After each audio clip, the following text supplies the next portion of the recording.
Page 34, Little River. The top of the page, they're introducing another new note for you to learn now and know forever and ever and ever. It is a G. And the G they're talking about here is the G right below middle C. So you got middle C here, and this G is here. It's a group of three. It's the lower middle. It's right below A. You already know A, I hope, and G's right below it. That's the note we're after. In the music, it's the top space in the bass clef.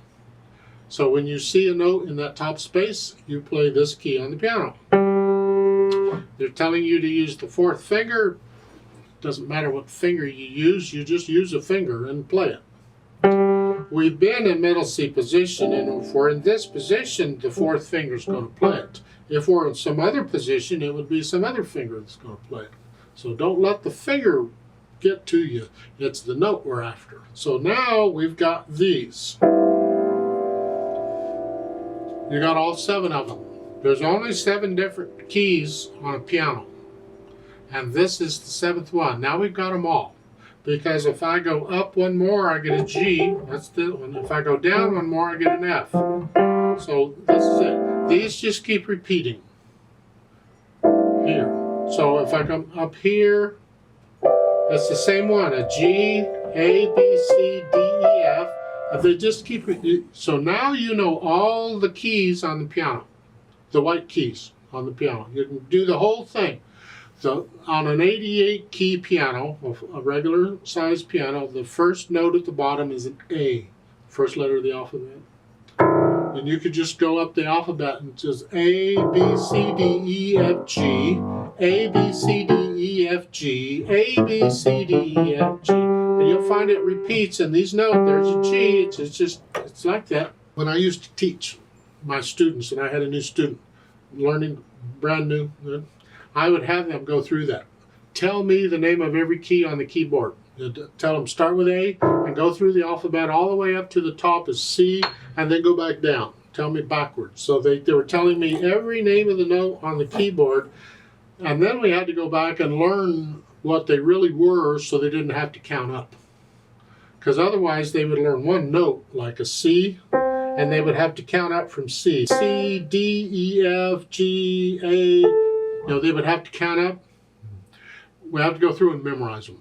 So you know the names of the notes on the keyboard instantly. And that's what we've been doing here, just a little at a time. Now you have all 7 of them, and hopefully you know the names of these keys on the keyboard instantly. If I pointed to a key, you could tell me what it was without having to figure it out. You just know.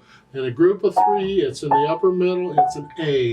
You just know what it is. You know that's an F. You know that's a D. You just know them instantly. That's what we're after. You just keep drilling yourself over and over. It comes eventually. May not come real quick. Be patient. Just keep at it. It comes. Now let's look at the Little River and see what we got. I see it's 2 lines long, treble and bass clef, 3/4 time signature. I see quarter notes and dotted half notes pretty much. The rest, I don't talk about the rest. They're there, but it's the notes I have to play I'm concerned about. I'm playing both hands at the same time, so I'm going to take it one hand at a time. In the right hand, I'm starting 3rd finger here. That puts me in this position. And it's an E, and it's tied, so I'm going to hold it down for 6 counts. And then the 2nd line, it's here. And then the E, again, that's tied for 6 counts. Left hand starts here, so we're in this position, and it's quarter notes. 1, 2, 3, 1, 2, 3, and then in the 2nd line, all you get is the C, and it's tied. Hold it down for 6 counts. Put the hands together here. So here, these together. Now the E is tied. I don't play it again. I hold it down. I just play the G. Like so. So the last 2 measures of the first line, it's 1, 2, 3, 1, 2, 3. Because the E's tied. I don't play it again. And then go on. And then here. So once I have the hands working together, I go back through and get rid of the hesitations. And again, you need to be able to play this without looking at the keyboard. Then I'll think about the interpretation. 3/4 time, it's accents. 1, 2, 3, 1, 2, just the natural feel of it. 1, 2, 3, 1, 2, 3, 1, 2, 3, 1, 2, 3, 1, 2, 3, 1. You just feel these. Then the phrasing. In this case, it looks like each line is a phrase. So it's lift up, both hands. It's like taking a breath, lift up for the phrasing. So I get something like,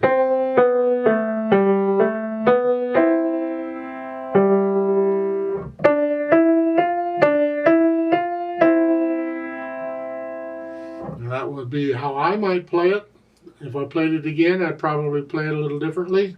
The point is, you don't copy me. You read the music and you get into it and you feel it and you make it yours.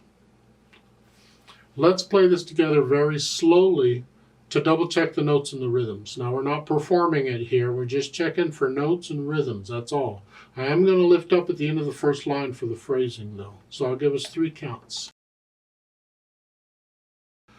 1, ready, go. 1,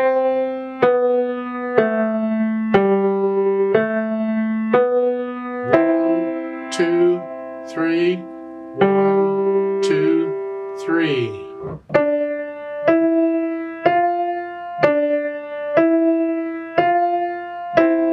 2, 3, tie, 2, 3, off.